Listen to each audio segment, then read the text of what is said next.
Hello बच्चों, तो आज हम फिर अगला श्लोक जो है सुभाषितानी का उसे देखते हैं।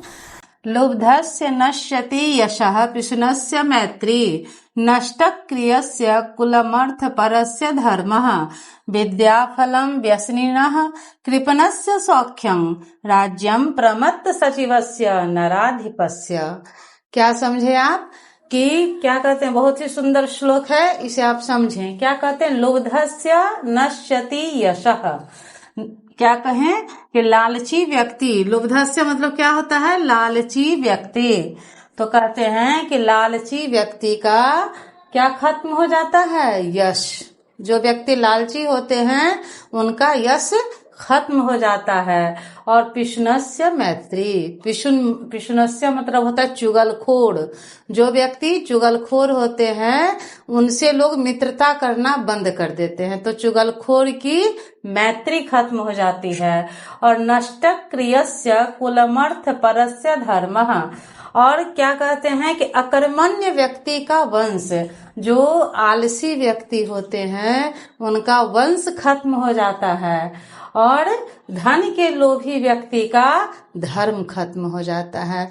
जो व्यक्ति धन के लोभी होते हैं उनका धर्म खत्म हो जाता है। तो चलिए इसे हम समझते हैं। अर्थ दिया हमने, कहते लालची व्यक्ति का यश। जो लालची व्यक्ति होते हैं उनका यश यानी बड़ाई उनकी खत्म हो जाती है। और चुगलखोर की मित्रता। अकर्मण्य, अकर्मण्य कहते हैं आलसी व्यक्ति को, तो अकर्मण्य व्यक्ति का वंश खत्म हो जाता है। और धन के लोभी व्यक्ति का धर्म खत्म हो जाता है। कैसे खत्म होता है? तो देखो, अगर धन के लोभी व्यक्ति होते हैं तो वह किसी भी प्रकार से, चाहे वह अच्छा कर्म हो या बुरा कर्म हो, वो चाहते हैं कि हम किसी प्रकार धन अर्जन करें।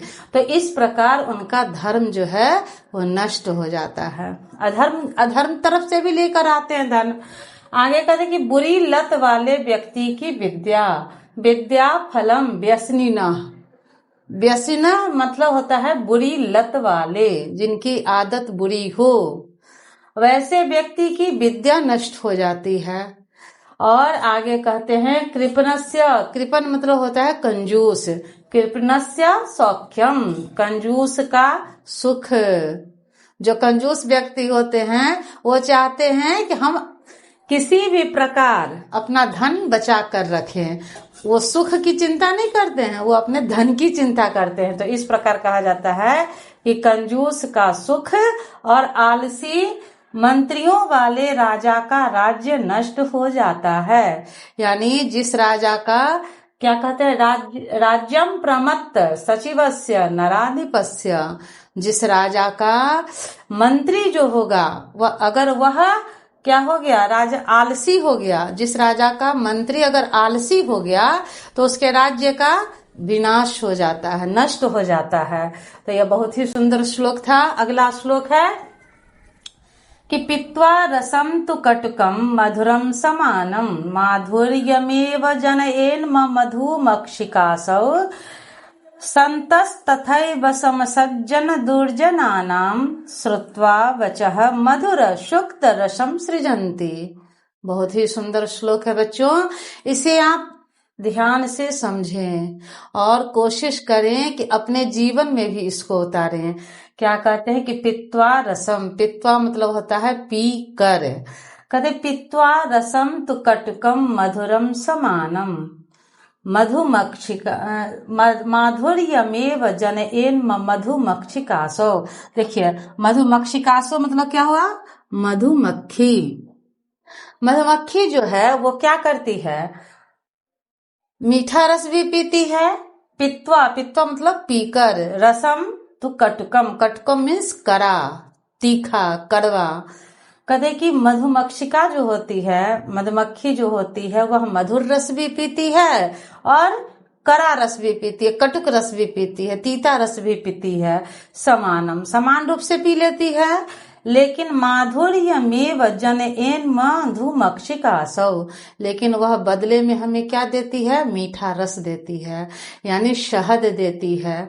संतस तथैव समसज्जन दुर्जनानाम, सज्जन व्यक्ति जो होते हैं उनको यदि कोई के साथ अच्छा व्यवहार करे या गलत व्यवहार करे, बदले में वह अच्छा ही व्यवहार करते हैं। तो चलिए अर्थ समझ लेते हैं। कहते कि यह मधुमक्खी कड़वा और मीठा रस समान रूप से पीकर मधुर रस यानी शहद का ही निर्माण करती है। उसी प्रकार संत लोग क्या करते हैं, सज्जन और दुर्जन, सज्जन व्यक्ति या दुर्जन व्यक्ति की बातों को समान रूप से सुनकर, एक जैसा सुनकर सदा मधुर सुक्त रसम का ही निर्माण करते हैं। यानी वो मधुर शब्द, मधुर और कड़वा दोनों तरह की वाणी को सुनकर के भी वो क्या करते हैं, मधुर वाणी का ही प्रयोग करते हैं, अर्थात मीठा वाणी ही बोलते हैं। तो अगला श्लोक है बच्चों कि विहाय पौरुषम यो ही दैव मेवावलंबते प्रसाद सिंहवत तस्य मूर्धना तिष्ठन्ति वायसाः। क्या समझे कि देखो, विहाय मतलब होता है छोड़कर, पौरुषम यो ही दैव मेवावलंबते, बहुत ही सुंदर श्लोक है। क्या कहते हैं कि जो व्यक्ति, पौरुषम मतलब होता है परिश्रम, मेहनत, कहते कि जो व्यक्ति अपने परिश्रम को छोड़कर देवावलंबते, देवता पे डिपेंड रहते हैं, आश्रित रहते हैं, तो कहते कि प्रसाद सिंहवत तस्य, तो उनकी स्थिति कैसा हो जाता है कि जैसे प्रसाद, यानी कि राजा के दरबार में या कहीं भी तुम देखोगे कि सिंह की मूर्ति लगी रहती है, तो उस सिंह पर कहते कि प्रसाद सिंहवत तस्य मूर्धन तिष्ठति वायसाः। वायसाः मतलब होता है कौआ। तो कहते हैं कि अगर मनुष्य परिश्रम नहीं करता है तो उसकी स्थिति कैसी हो जाती है, जैसे किसी के प्रसाद में, किसी के आंगन में, महल में, कहीं भी अगर सिंह की मूर्ति लगी हुई है तो उस पर क्या करता है, वायस जाकर बैठ जाता है, कौआ जाकर बैठ जाता है। यानी कि उस सिंह के अंदर वह हुंकार, वह जीवन का जो स्थिति होती है, जीवंत तो वो है नहीं। तो कहता है कि जो मनुष्य मेहनत नहीं करता है तो उसकी भी स्थिति उसी प्रकार यानी निर्जीव की तरह हो जाती है। अब देखिए इसका अर्थ, कहते कि जो व्यक्ति अपने पौरुष अर्थात परिश्रम को छोड़कर भाग्य का सहारा लेते हैं, भाग्य का, किस्मत का सहारा लेते हैं, उस व्यक्ति की स्थिति महलों में बने हुए उस शेर की तरह हो जाती है जिसके सिर पर कौवे बैठते हैं। यानी मेहनत करो, आगे बढ़ो। अगला है कि पुष्प पत्र फलच्छाया मूल वलकल दारुभिः धन्या महीरुहा येषाम विमुख यान्ति नार्थिनः। बहुत सुंदर श्लोक है।